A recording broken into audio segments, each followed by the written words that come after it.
Сәлем, егер менің каналым саған ұнаса, міндетті түрде достармен бөлісіп, лайк, комментарий қалдыруды және тіркелуді ұмытпа.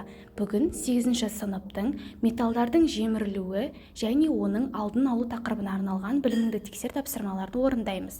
Бірінші сұрақ: жемірілу деген не? Жемірілудің қандай түрлері бар?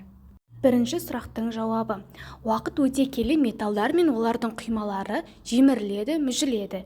Жемірілу деп металдар мен олардың құймаларының қоршаған орта әсерінен бүлінуін айтады. Темір мен оның құймаларының жемірілуі таттану деп аталады. Металдардың жемірілуін химиялық және электрохимиялық деп бөледі. Екінші сұрақ: химиялық жемірілу деген не? Екінші сұрақтың жауабы: химиялық жемірілу металл бетінің құрғақ оттек немесе басқа газдардың әсерінен бұзылуы. Сондықтан химиялық жемірілуді кейде газдық жемірілу деп те атайды. Үшінші сұрақ: электрхимиялық жемірілу деген не? Үшінші сұрақтың жауабы: электрхимиялық жемірілу қышқыл, сілті және тұз ерітінділері әсерінен жүреді. Оның жылдамдығына қоспаның құрамы, металл бетінің біртектілік дәрежесі әсер етеді. Төртінші сұрақ: мыс, мырыш, магний және темір металдарының кішкене кесегі тұз қышқылының ерітіндісіне салынды. Қай сынауықта қандай металл барын анықтаңдар. Металдарды белсенділіктерінің кему ретімен орналастырыңдар. Төртінші сұрақтың жауабы: А сынауығында мырыш металы, өйткені ол қышқылмен орташа реакцияға түседі. Б сынауығында темір металы, ол қышқылмен ең аз реакцияға түсетін металл. С сынауығында мыс орналасқан, себебі ол қышқылмен әрекеттеспейді, араларында реакция жоқ. Д сынауығында магний орналасқан, себебі ол қышқылмен ең күшті реакцияға түсетін металл. Металдардың белсенділігін кему ретімен орналастырсақ, бірінші магний, екінші мырыш, үшінші темір және соңғы мыс орналасады. Бесінші сұрақ: қай сынауықта теміршеге жемірілуге тез ұшырайды? Неге? Бесінші сұрақтың жауабы Д, яғни ауа және кальций хлориді бар сынауық тез коррозияға ұшырайды. Ауаның құрамындағы оттегі тотығып, жемірілуге әкеледі. Алтыншы сұрақ: таза темірден және темір мен мыс қоспасынан жасалған екі бұйымның қайсысы жемірілуге жылдам ұшырайды? Түсіндіріңдер. Алтыншы сұрақтың жауабы: темір мен мыс қоспасынан жасалған бұйым жемірілуге тез ұшырайды. Байланыс коррозиясы пайда болады. Яғни металл белсенділігі өзінен төмен металлмен жанасқанда оның жемірілуі күшейеді. Жетінші сұрақ: қышқыл ерітіндісіне батырылған темірге мырыш тақташаны, күміс тақташаны жанастырғанда оның жемірілуі күшейе ме әлде баяулай ма? Түсіндіріңдер.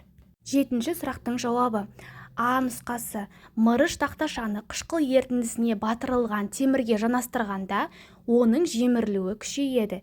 Себебі мырыш бізде белсенді металға жатады, яғни ол Бекетов қатарында сутекке дейін орналасқан.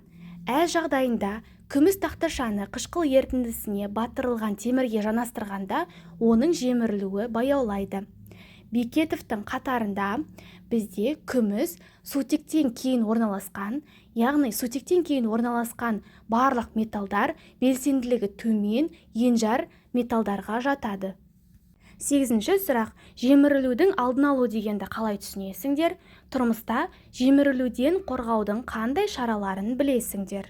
Сегізінші сұрақтың жауабы: жемірілумен күрес шаралары металдардың бетін қаптау, жемірілуге қарсы берік құймалар жасау, қоршаған ортаның құрамын өзгерту болып табылады. Тұрмыста металдың сыртқы ортамен жанасуын болдырмау үшін лактар, бояулар, эмальдар қолданылады. Кепкеннен кейін олар берік және қатты пленкаға айналады.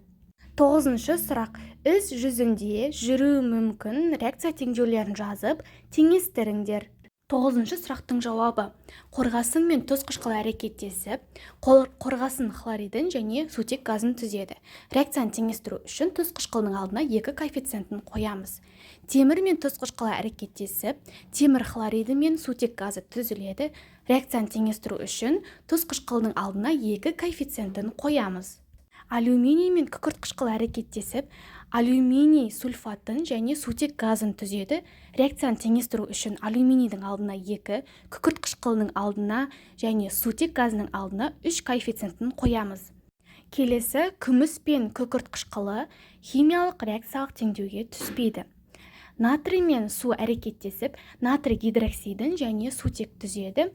Реакцияны теңестіру үшін натрийдің алдына, судың алдына, натрий гидроксидінің алдына 2 коэффициентін қоямыз. Барий мен су әрекеттесіп, барий гидроксидін және сутек газын түзеді. Реакцияны теңестіру үшін судың алдына 2 коэффициентін қоямыз. Мырыш пен бром сутек әрекеттесіп, мырыш бромидін және сутек газын түзеді. Реакцияны теңестіру үшін бром сутектің алдына 2 коэффициентін қоямыз. 10-шы сұрақ. 1969-1970 жылдары жүргізілген қазба жұмыстарының нәтижесінде Алматыдан 53,15 шақырым жерде Есік өзені жағалауынан алтын киімді сақ жауынгерінің мүрдесі табылған. А. Бүгінгі күнге дейін алтын киім неліктен сақталғанын түсіндіріңдер. Біздің заманымызға дейінгі 6-5 ғасырлардағы кезең темір дәуіріне жатады. Темірден жасалған киімдер сақтала ма? Себебін түсіндіріңдер. Б. Жемірілуге ұшырауға бейім металдарға мысал келтіріңдер және жемірілу ұғымына анықтама беріңдер. В. Қандай жағдайлар металдардың жемірілуіне себеп болады? 10-шы сұрақтың жауабы. А жағдайында алтын киімнің біздің заманымызға дейін сақталу себебі алтын ылғал мен коррозия процестеріне төзімді болып келеді. Ә жағдайында темірден жасалған киім біздің заманымызға дейін сақталмайды, себебі олар таттанып кетеді. Б жағдайында жемірілуге бейім металдарға темір және темір құймалары жатады. Жемірілу деп металдар мен олардың құймаларының қоршаған орта әсерінен бөлінуін айтады. В нұсқасының жауабы. Оттек немесе басқа газдардың әсері, қышқыл, сілті және тұз ерітінділерінің әсері, ылғалдылық пен жоғарғы температура металдардың жемірілуіне себеп болады. 11-ші сұрақ. ақш-тағы азаттық мүсінінің құрылысы 1876-1886 жылдары жүргізілді. Мүсіннің ішкі бөлігі темірден жасалған, сыртқы бөлігі мыспен қапталған. Уақыт өте келе мүсін түсі ашық жасыл түске енді. Бірақ бұл қышқыл жаңбыр әсерінен емес, тотығу реакциясының салдарынан болған құбылыс. Бұл өзгерісті түсіндіруге болатын ықтимал реакция теңдеуін жазыңдар. 11-ші сұрақтың жауабы. Мүсіннің түсі алғашында қызыл қоңыр түсті болды. 30 жыл ішінде мүсіннің түсі ауамен реакцияға түсіп, алдымен шоколад түстеске, содан кейін жасылға өзгерді. Химиялық реакция теңдеуі мыстың оттекпен тотығуы нәтижесінде мыс оксидінің түзілуі. Химиялық реакцияны теңестіру үшін мыстың алдына 2, мыс оксидінің алдына 2 коэффициентін қоямыз. Мүсіннің түсінің өзгеруі мыс пен ауа арасындағы тотығу реакциясының нәтижесі. Түсті өзгерту процесі шамамен 30 жылға созылды. Мүсіннің түсінің өзгеруіне Нью-Йорктың ластанған ауасы да әсер етті. Осымен біліміңді тексер тапсырмалары аяқталды. Видеоны соңына дейін көргеніңе рахмет. Міндетті түрде достарыңмен бөлісіп, лайк, комментарий қалдыруды және тіркелуді ұмытпа.